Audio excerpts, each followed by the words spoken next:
Capítulo 11. O grito do coração. O mais sublime gesto é dar precedência ao outro. William Blake, do livro Provérbios do Céu. Os resultados do exame de laboratório confirmaram o grande medo de Eileen Cayley. A cirurgia não era mais uma possibilidade, era uma necessidade. Os mamogramas e as biópsias celulares do grande caroço que tinha se desenvolvido no seu seio direito indicavam um tumor cancerígeno. Na primavera de 1974, somente um exame cirúrgico poderia detectar a extensão da malignidade do tumor e, de acordo com os médicos de Eileen, as chances eram altas de que todo o seio precisasse ser removido. Não havia comentários sobre suas chances de sobrevivência. O silêncio da família procurava negar as temíveis possibilidades. A crise não deixou nenhum parente ou amigo mais perturbado do que Harold Jaworski, o irmão mais novo de Eileen.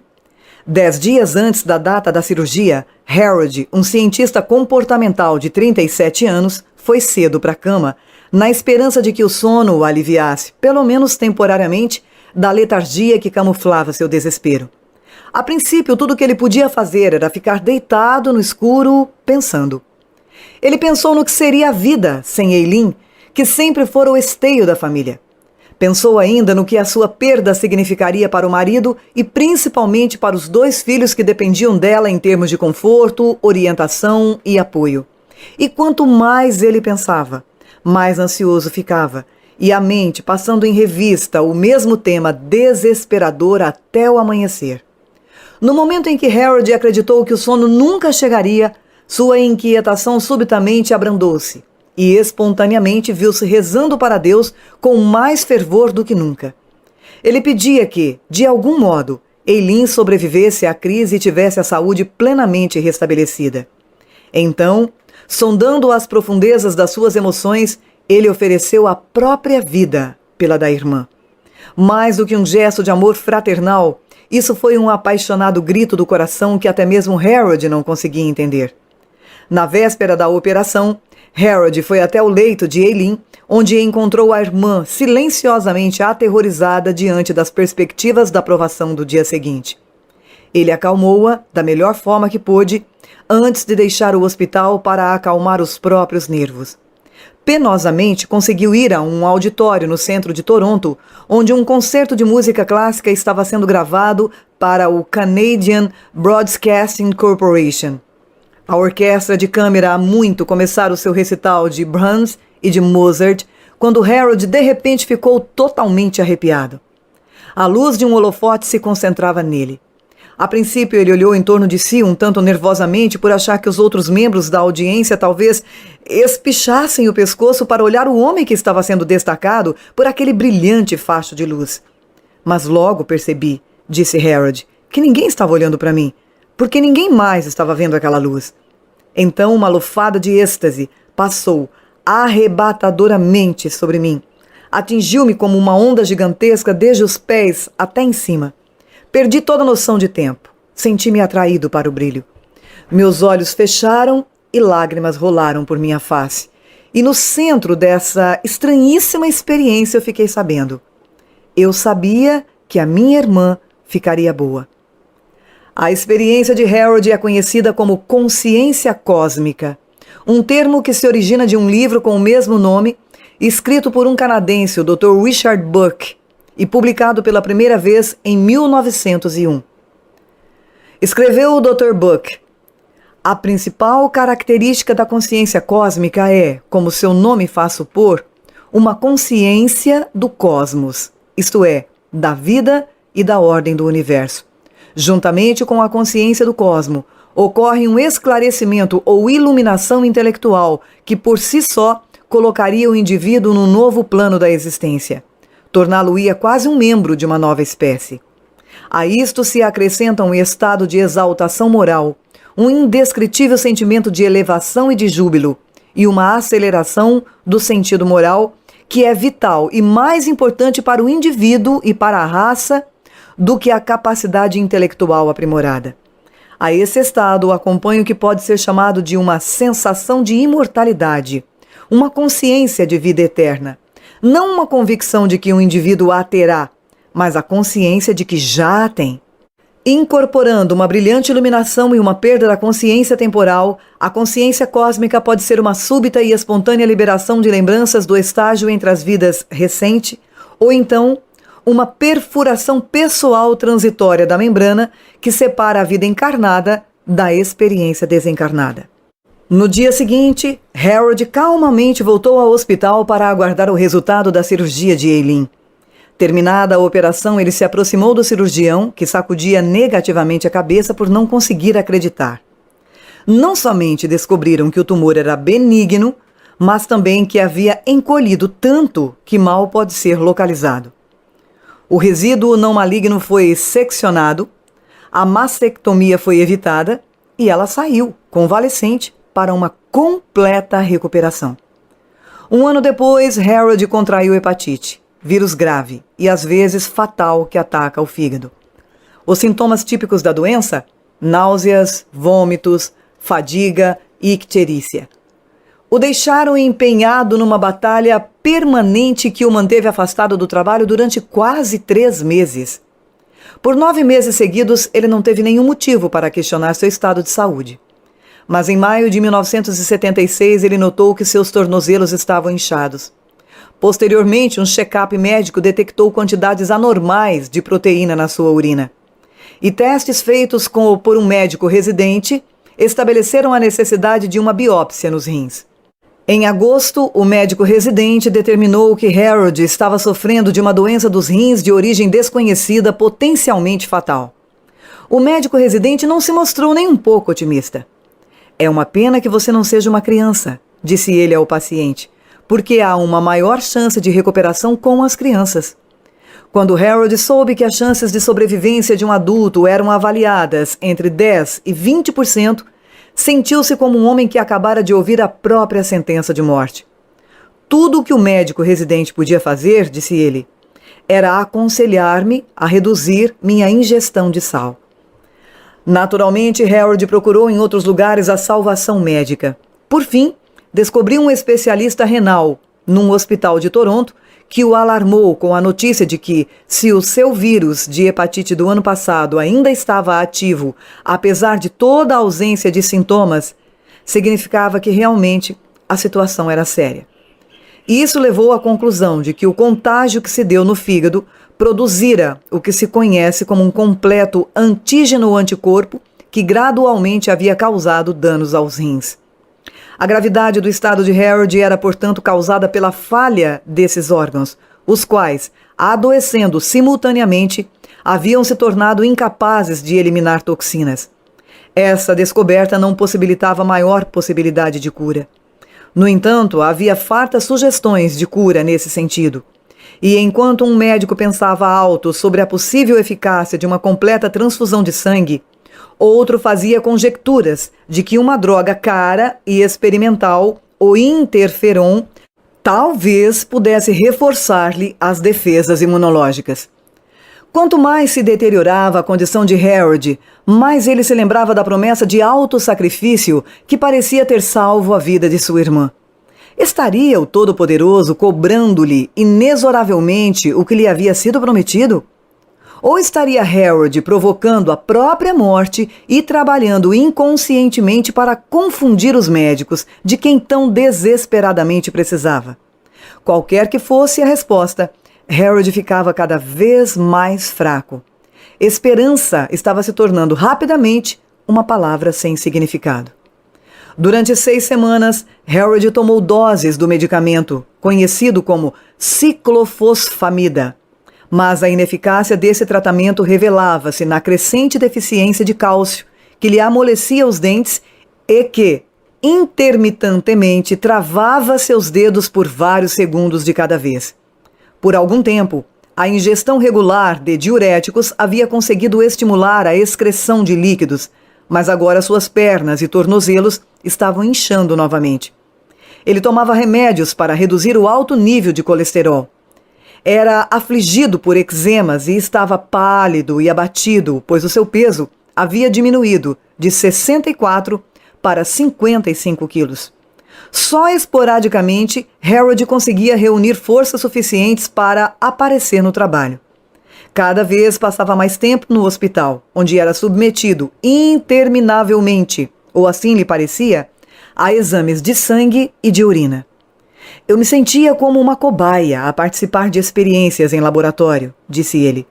Os médicos não sabiam como me curar, e eu estava me acabando rapidamente.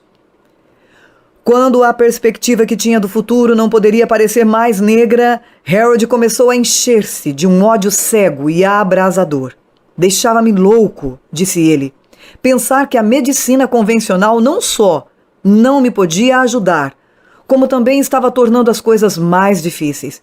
Percebi que chegara o momento de assumir a responsabilidade pela minha situação. Harold já conhecia a parapsicologia. Desde 1959, ele havia testemunhado experiências de regressão hipnótica e estava bem familiarizado com as teorias da reencarnação e do karma. Naquele momento, pela primeira vez, aplicara essas teorias à sua situação, perguntando a si mesmo: será que o karma um fator importante na minha doença? Poderá a regressão hipnótica a vidas passadas ter sucesso quando métodos ortodoxos já falharam? Enquanto meditava sobre essas indagações, Harold fazia novas leituras sobre parapsicologia na biblioteca do hospital. Um dos livros que ele retirou das prateleiras de Iris Owen foi muito interessante para ele. Folheando suas páginas, se deparou com um capítulo, A Psicologia da Reação Poltergeist, do Dr. Joe L. Whitham. Por alguma razão, disse Harold, o nome ficou gravado em minha mente. Notando que o Dr. Whitham chamava a si mesmo de psicólogo médico, ele perguntou a uma amiga que tinha inclinações metafísicas se já tinha ouvido falar dele. A amiga, que coincidentemente era amiga pessoal do Dr. Whitham, explicou-lhe que era um psiquiatra de Toronto e um hipnotizador clínico. Ela ofereceu-se para fazer as apresentações necessárias, e pouco antes do Natal, Harold deitou-se com um aspecto doentio no sofá do Dr. Whitham. Macilento e arrasado pela depressão, parecia que só um milagre mesmo poderia salvá-lo. Milagroso é talvez o único adjetivo adequado para descrever a recuperação de Harold nas poucas semanas seguintes. Mal começara a explorar sua história reencarnacional sob hipnose, quando, dentro de 7 semanas, exames de sangue revelaram que a função hepática havia voltado ao normal e que os seus rins estavam se recuperando rapidamente. Pelo final de março de 1977, Harold sentiu-se em perfeita saúde novamente. Embora os motivos para essa extraordinária reversão estejam abertos à especulação, não é desarrazoado supor que o simples fato de tocar numa existência anterior, na qual Harold tinha incorrido num grave débito kármico, tenha sido suficiente para libertá-lo de uma necessidade inconsciente de ceder sua própria vida em compensação desta vez. A natureza precisa da recuperação de Harold. Ainda é algo indiscutível, porque muita coisa ainda está para ser aprendida sobre os efeitos físicos de encontros com vidas passadas.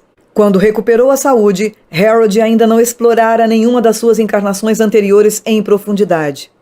Ele havia passado em revista 7 vidas, inclusive a de um guerreiro viking chamado Thor, que viveu por volta de 1000 depois de Cristo.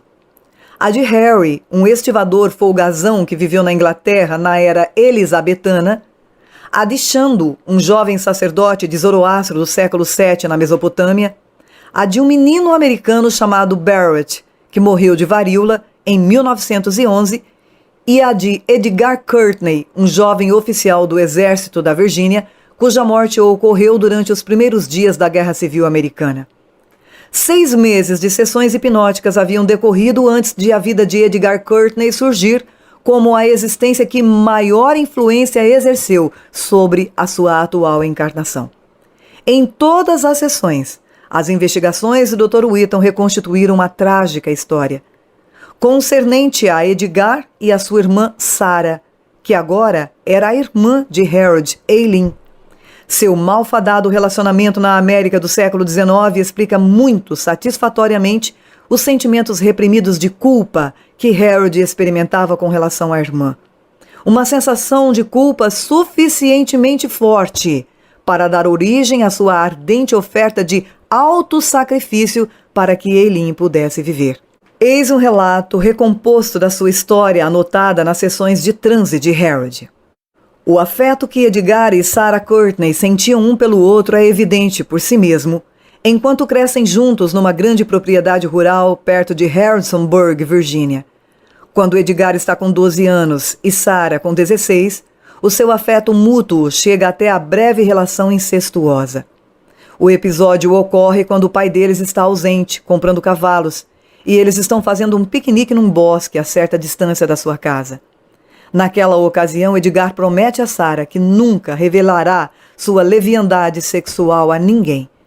Mas, alguns anos depois, quando Sarah fica noiva de um pretendente, a quem Edgar despreza, ele se sente compelido a revelar o segredo para afastar o homem. O pacto, quebrado rapidamente, se transforma em mexericos e num escândalo para toda a comunidade. Tendo caído em desgraça, Sarah é forçada a sair de casa. A vergonha não lhe dá tréguas, e quando ela não consegue mais suportar a solidão e o tormento, ela comete suicídio. O remorso de Edgar é amargo e sem limites. Tendo-se alistado numa academia militar, ele se lança voluntariamente na mais encarniçada luta em favor do exército confederado quando a Guerra Civil Americana é declarada. Num dos primeiros combates da guerra, Edgar é baleado no estômago e no ombro esquerdo. Ele morre em agonia no campo de batalha, suplicando a Deus por sua vida. Afastando-se dessa última cena horrenda na qual ele segurou o estômago e sentiu sangue quente e viscoso derramar-se por sobre as mãos, Harold tremia ao recuperar a consciência. A despeito do clima quente de julho e de uma temperatura ambiente acima de 30 graus, ele viu-se obrigado a esfregar os braços e as pernas por vários minutos para gerar calor corporal suficiente para fazê-lo sentir-se confortável. Uma brusca queda da temperatura do corpo resulta, ocasionalmente, de experiências altamente emocionais durante o transe profundo. O Dr. Whitton mantém um cobertor no seu consultório para tais eventualidades. A vida passada e imediata de Harold e a de Barrett, que morreu com a idade de 7 anos numa comunidade chamada Quincy, nos Estados Unidos. Existem pelo menos 12 povoados com esse nome na América, e Harold nunca descobriu qual deles havia sido o lugar onde ele sucumbiu às devastações da varíola em 1911. Qual é o seu nome do seu estado natal? O Dr. Whitton pergunta a Harold. E ele responde, eu não sei, com uma voz juvenil. Terei de perguntar à minha mãe. Com base em cálculos terrestres, Harold havia passado 26 anos no estágio entre as vidas, entre sua morte como Barrett e o seu renascimento em 1937. Ele não acompanhou a consciência de Barrett desde a infância adoentada até o estágio entre as vidas. Em vez disso, ele entrou logo no estágio em encontrando seu próprio eu desencarnado, lamentando a morte do garoto. Saindo apavorado da metaconsciência, Harold relatou o seguinte.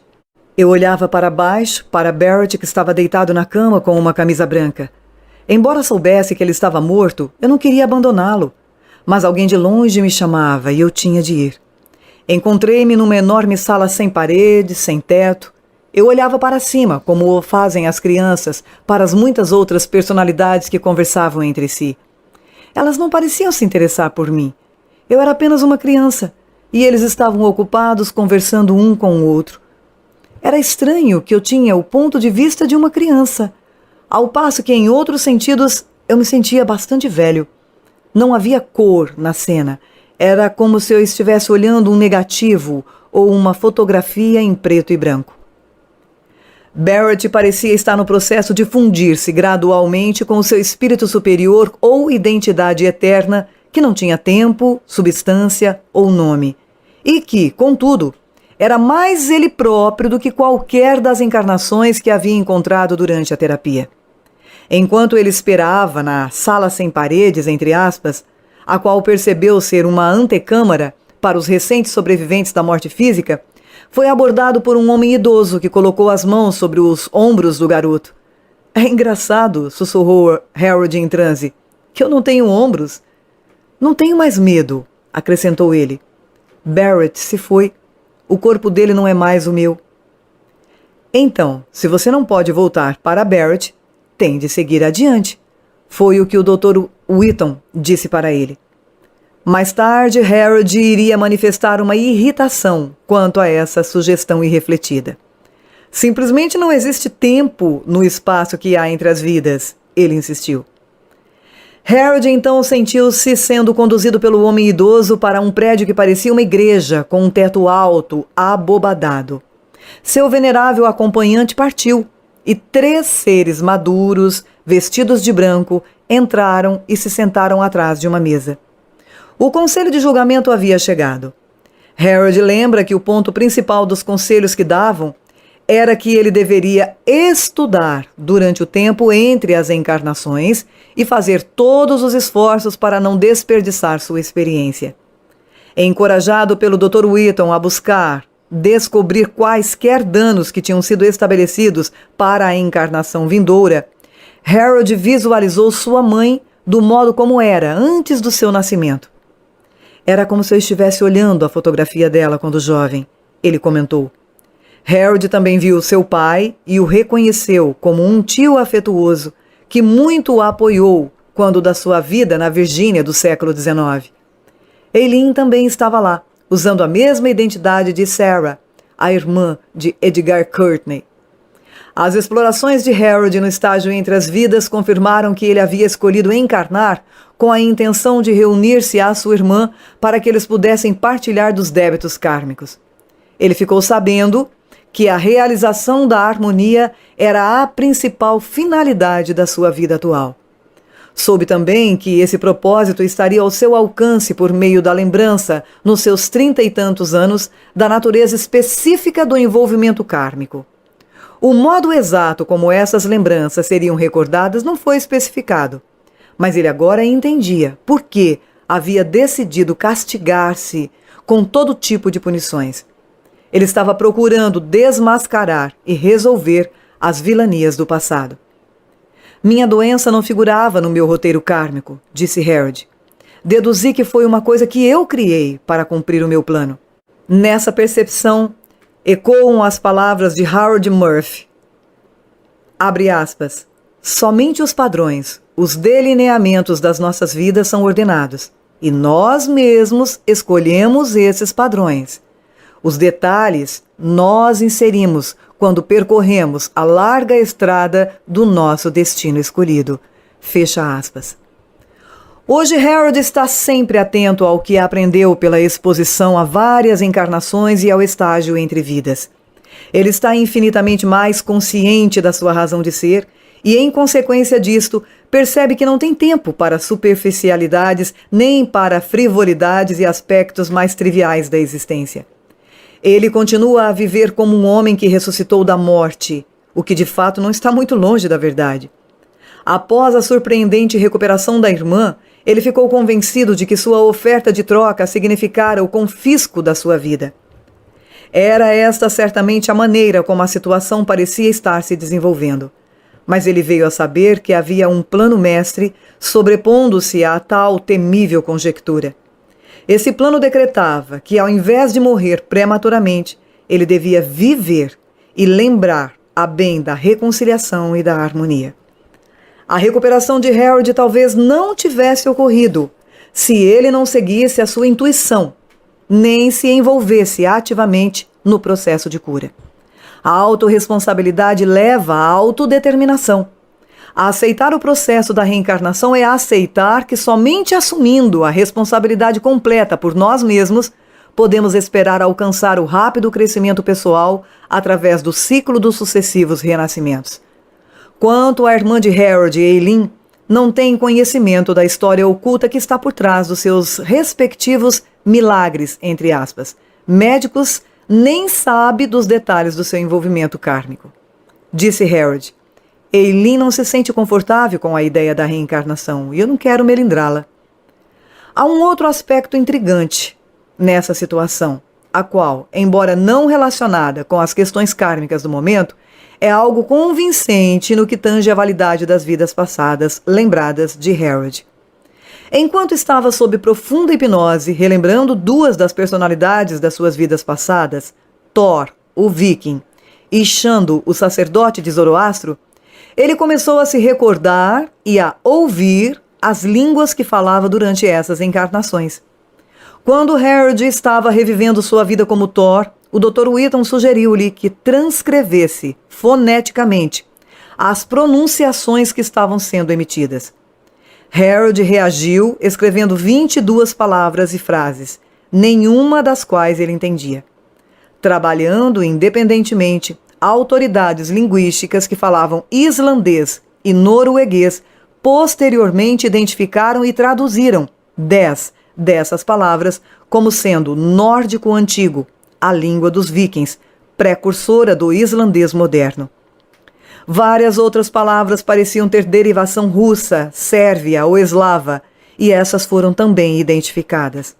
A maioria das palavras estava relacionada com o mar, precisamente o tipo de comunicação verbal que se podia esperar de um guerreiro viking. O Dr. Thor Jacobson, um cientista pesquisador junto ao Departamento do Meio Ambiente do Canadá e especialista em língua islandesa, estudou as transcrições feitas por Harold e concluiu que muitas palavras, inclusive aquelas para tempestade, coração e iceberg, eram definitivamente de origem islandesa. Que o fato de algumas palavras terem sua origem em outras línguas só corroborava a tese da autenticidade da transcrição, porque os incansáveis e belicosos vikings vagaram por todos os cantos da Europa. Seria apropriado a um viking falar uma língua que contivesse palavras e frases de outras línguas daquele período, foi o que ele destacou. Eu diria que isso estaria de conformidade com o padrão linguístico dos errantes vikings. Xenoglossia é o termo dado à capacidade de falar uma língua desconhecida para o falante, ao passo que xenografia descreve sua expressão escrita. A princípio, Harold ficou um tanto descrente da sua habilidade xenoglóssica, mas convenceu-se da autenticidade do material quando a sua insistente exclamação "Roko, Roko", em transe, foi identificada com o islandês rock ou tempestade. Estávamos em alto mar, disse Harold, relatando a sessão hipnótica em que essa palavra lhe veio à mente. E eu podia ver aquela grande tempestade começando a se formar e estava gritando para os remadores do meu barco. Minha mente estava a me dizer que eu estava gritando: "Vamos sair daqui!" Para os especialistas, traduzir a palavra como tempestade fazia perfeito sentido, embora a tradução não tenha sido exatamente a que eu esperava. Uma observação. No livro impresso, o Dr. Wheaton traz uma sequência de palavras ditadas por Harold na grafia em viking, depois na tradução islandesa e depois em outra coluna a tradução na língua portuguesa, que eu optei por não colocar aqui justamente pela dificuldade da pronúncia. Damos sequência à narração do livro. Assim que a vida anterior de Harold como Shando foi descoberta, o Dr. Wheaton hipnotizou seu paciente enquanto ele estava sentado numa escrivaninha segurando um lápis. Primeiro transportou-o até o seu nascimento na Mesopotâmia há mais de 1.300 anos. Depois, instruiu-o a avançar no tempo até a idade em que ele já sabia escrever e a reproduzir na língua da época, o equivalente de palavras como irmão, casa, roupas, povoado e assim por diante. Segurando o lápis muito levemente, Harold cuidadosamente criou uma misteriosa escrita de estilo arábico com uma caligrafia trêmula, como a de uma criança.